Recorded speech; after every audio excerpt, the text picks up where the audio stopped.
श्री सिद्धनाथ सिद्धेश्वरी कला मंदिर समिति के सभी सदस्य और कहानी लेखक अमरेंद्र नाथ राय आप सभी भक्तों का हार्दिक अभिनंदन करते हैं, स्वागत करते हैं। मैं लगभग 13 वर्षों से कहानी लिखते आ रहा हूँ। पिछले साल मैं यहाँ नहीं था तो नहीं लिख पाया था। 2022 में हादसे को जानते सुनते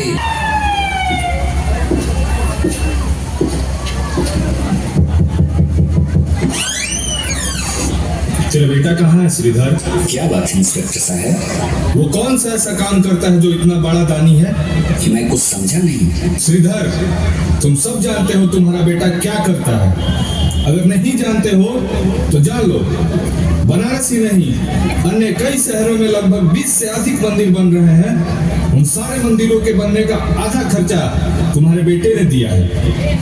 और ये दान तब होता है जब शहर में कोई बड़ा अपराध होता है। जितनी भी मंदिर बन रही हैं, उन सभी मंदिरों में एक स्थान तुम्हारे बेटे के नाम से छोड़ा जा रहा है। श्रीधर, अपराध के पीछे तेरे बेटे का हाथ है, पर कोई सबूत नहीं है। अगर एक भी सबूत हाथ लग गया ना, तुम सबको उठाऊंगा।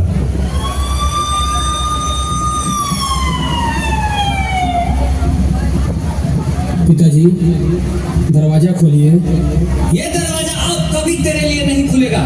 मर गया तू हमारे लिए, सब पता चल गया। तू इतने देर रात तक कहाँ रहता है और क्या क्या करता है। आज के बाद कभी इस दरवाजे पे कदम मत रखना। चला जा यहाँ से।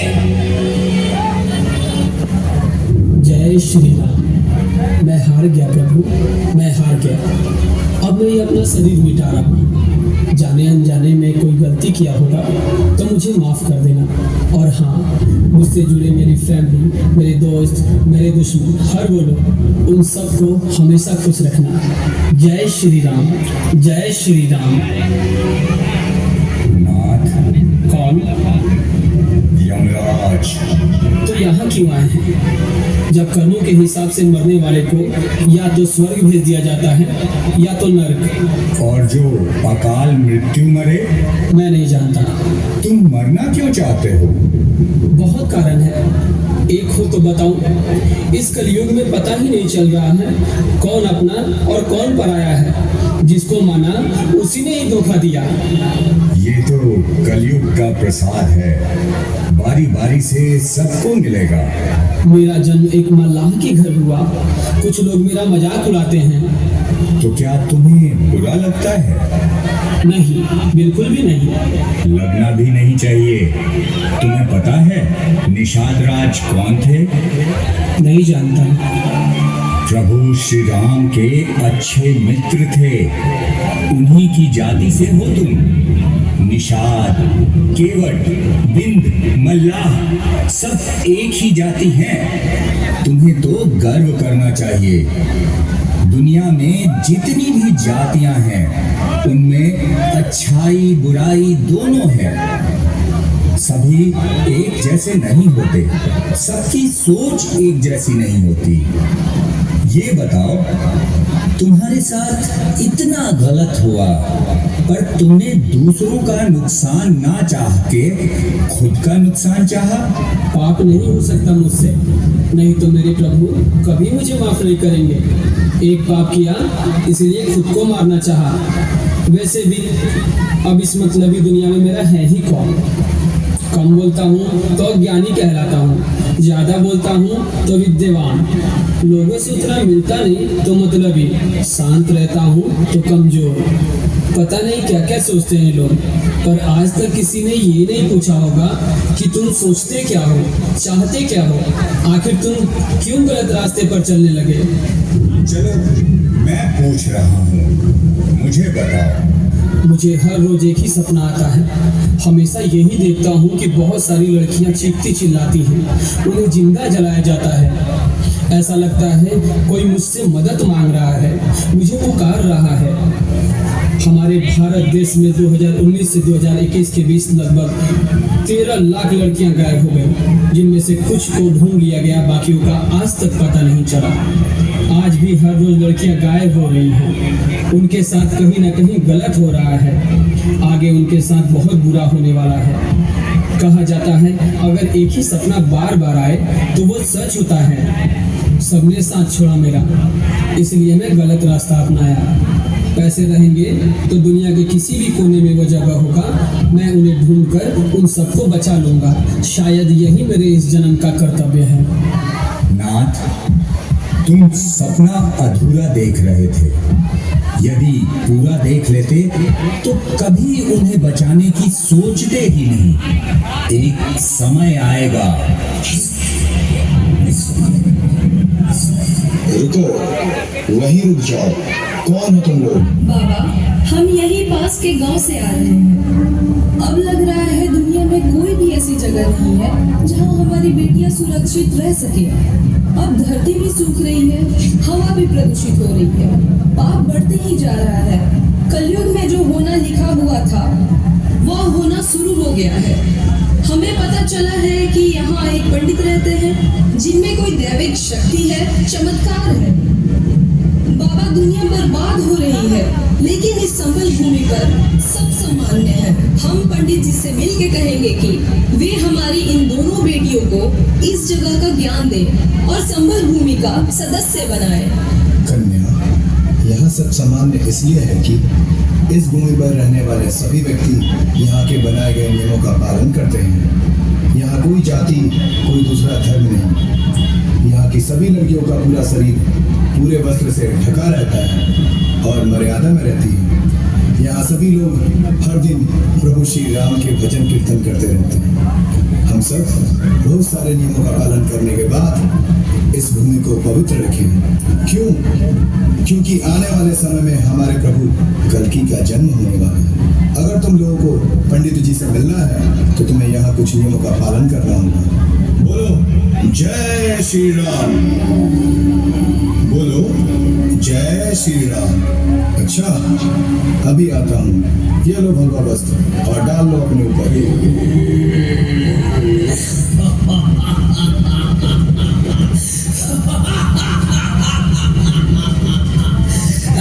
ढोंगी साधु, उस पंडित को मेरे सामने ला, नहीं तो मैं तेरे इस पवित्र भूमि पे तुम्हें मारकर पूरी तरह से अपवित्र कर दूंगा।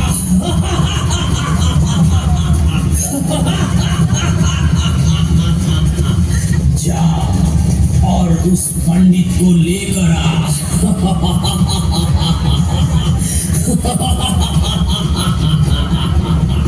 ये क्या लाया तूने? गंगा जल?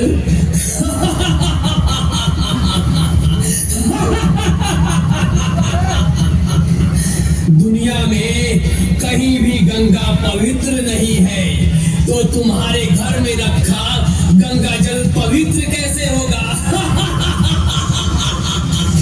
इससे क्या होगा हमारा?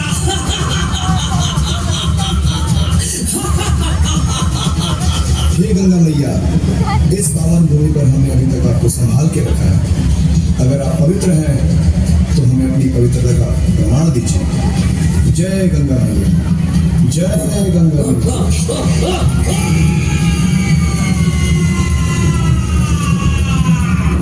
कलयुग का राक्षस कली भगवान श्री विष्णु के आखिरी अवतार भगवान कल्कि के जन्म को रोकने जितना शक्तिशाली होगा।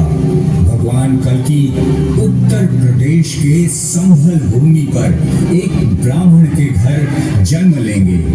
कली बिल्कुल नहीं चाहता कि उनका जन्म हो, इसलिए वो कई सालों से उस भूमि की पवित्रता और वहां के ब्राह्मणों को खत्म करने का प्रयास कर रहा है।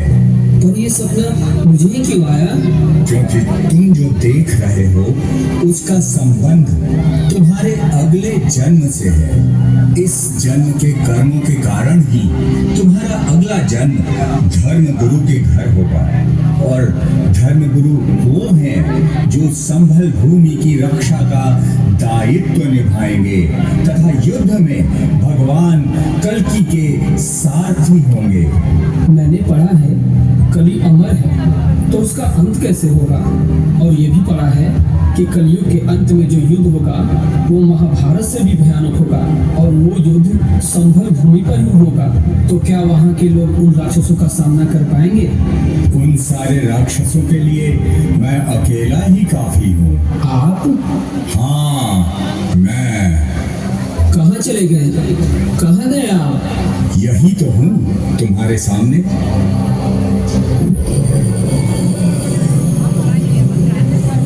इस कलयुग में आपको देखकर मैं धन्य हुआ। पवन पुत्र हनुमान की जय, हमारे केसरी नंदन की जय। आपको देख लिया तो मैंने अपने प्रभु को देख लिया।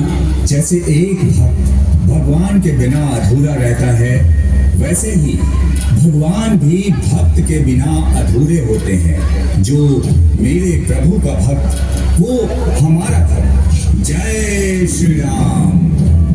नाथ, तुम मुझे वचन दो, आज के बाद तुम कोई गलत कदम नहीं उठाओगे तथा अपने परिवार के साथ अच्छे से रहोगे। और हाँ, किसी से ये नहीं कहोगे कि तुम मुझसे मिले। वचन देता हूँ प्रभु, मैं वचन देता हूँ। क्या अपने हनुमान जी से मैं अब कभी नहीं मिल पाऊंगा? मिलूंगा ना। तुमने जो मंदिरों में खाली स्थान छुड़वाया था, वहीं रहूंगा, एक मूर्ति बनकर। जैसे मेरे बाकी भक्त मूर्ति देख के खुश रहते हैं, वैसे ही तुम भी रहना। और नाथ, कभी भी मुझसे मिलने के लिए कुछ ऐसा मत करना जिससे मेरा मन दुखित हो और मुझे प्रकट होना पड़े। मेरे बार बार आने से वो नहीं आएगा जिसकी हम प्रतीक्षा कर रहे हैं। और हाँ, तुम सभी भक्तों पर भी एक विपदा आने वाली है। आप किसकी प्रतीक्षा कर रहे हैं और हम सब पर कैसी विपत आने वाली है? एक बार मेरे प्रभु हमेशा की तरह मुझे अकेला छोड़ गए। तब मैं एक वन में जाकर राम नाम का जप कई वर्षों तक करता रहा। एक दिन मुझे एक धुन सुनाई दी। मैंने सोचा श्री कृष्ण तो है ही नहीं, तो उनकी बांसुरी कौन बजा रहा है? फिर मैंने सोचा कि शायद मेरे प्रभु अपने होने का संकेत दे रहे हैं। मैं अत्यधिक खुश हुआ और उस धुन के नजदीक जाने का प्रयास किया। तभी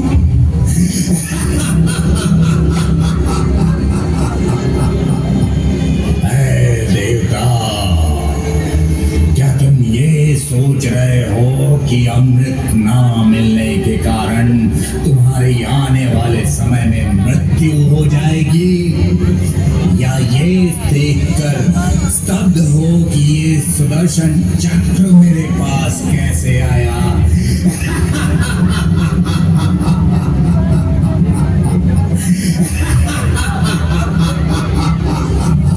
मैं यहाँ आया कैसे? तुम आए नहीं, लाए गए हो। कौन हो तुम? पाताल लोक का राजा। ये सुदर्शन चक्र मेरे महाराजा के अंत का कारण बनेगा, इसलिए मैंने इसे कैद करके रखा है। क्या चाहते हो तुम? मैं ये चाहता हूँ कि तुम मेरे साथी बनो। अगर तुम ऐसा करोगे तो कलयुग के अंत तक मेरे साथ रहोगे। तुम्हारे जैसे बहुतों को मैंने पहले ही यहाँ अपना साथी बनाया है। धरती पे कोई संभल जगह है जहाँ आने वाले समय में किसी ब्राह्मण के घर एक बच्चे का जन्म होगा जो मेरे महाराजा का अंत करेगा, और उसका शस्त्र ये सुदर्शन चक्र होगा। हमारा कार्य ये है कि संभल में एक एक भी ब्राह्मण जीवित ना छूटे।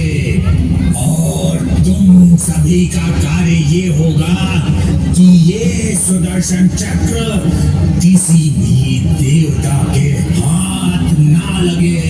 अगर मैं तुम्हारी बात नहीं माना तो मैं तुम्हें इसी क्षण मार डालूंगा। मैं अपने धर्म के विरुद्ध नहीं जा सकता। तो ठीक है, अब मरने के लिए तैयार हो जा।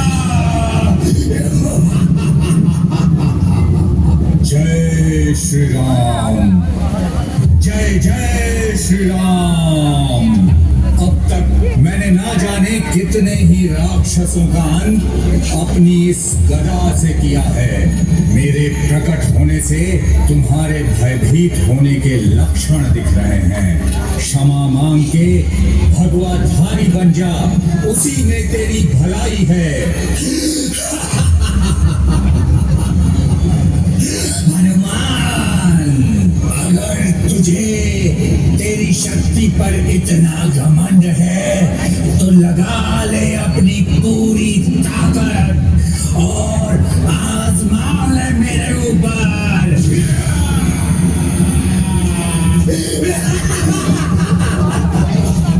ऐसा कोई शस्त्र नहीं जो मेरे शरीर को हानि पहुंचा सके। देख अब मेरे शस्त्र की ताकत।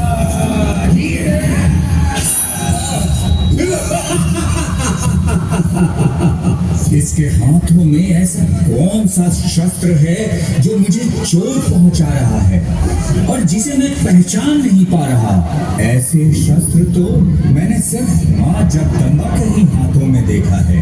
हे अम्बे माँ, हे माँ जगदम्बे, प्रकट हो माँ, प्रकट हो। आपका बेटा अत्यधिक पीड़ा में है, मुझे दर्शन दो माँ।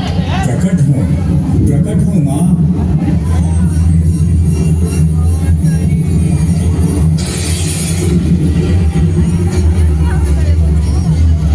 प्रणाम माते। माँ, कोई राक्षस है जो अधिक शक्तिशाली है और माँ उसके हाथ में एक शस्त्र है जिसे मैं पहचान नहीं पा रहा। उसी शस्त्र ने मुझे चोट पहुंचाई है। हनुमान, ये एक नहीं दो है और इनके हाथों में जो शस्त्र है वो ब्रह्मास्त्र है, किंतु इनके हाथों में कैसे, इसका ज्ञान तो आप स्वयं ब्रह्मदेव ही देंगे। ओम ब्रह्मदेवताय नमः, ओम ब्रह्मदेवताय नमः।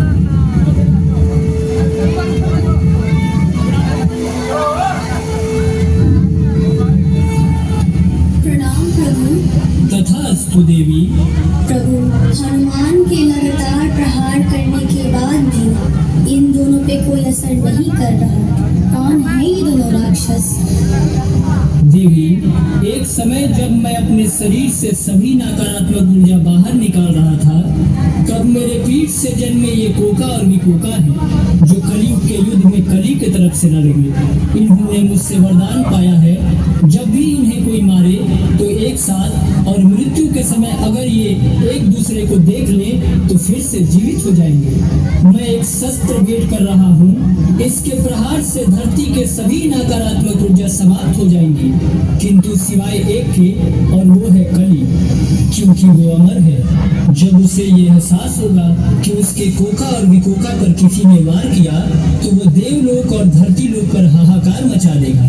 हमें सतर्कता बनाए रखनी होगी। धरती पे रहने वाले सभी मनुष्य का हमें रक्षा करना होगा। ये लो देवी, शस्त्र धारण करो। इसको देखते ही वो भयभीत होगा और उसको अधिक शक्ति की आवश्यकता पड़ेगी। तब वो एक होंगे और उसी समय प्रहार करना होगा।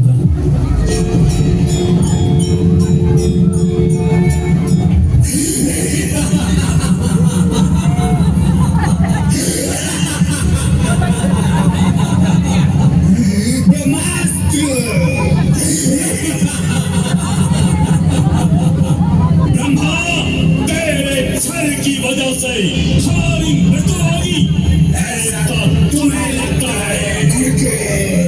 इस शस्त्र से हमारा शरीर मिटेगा पर हम नहीं। हनुमान, जैसे तू किसी का भक्त है वैसे मैं भी किसी का भक्त हूँ। मेरा ये शरीर मिटने के बाद ना तो तुम सब बचोगे और ना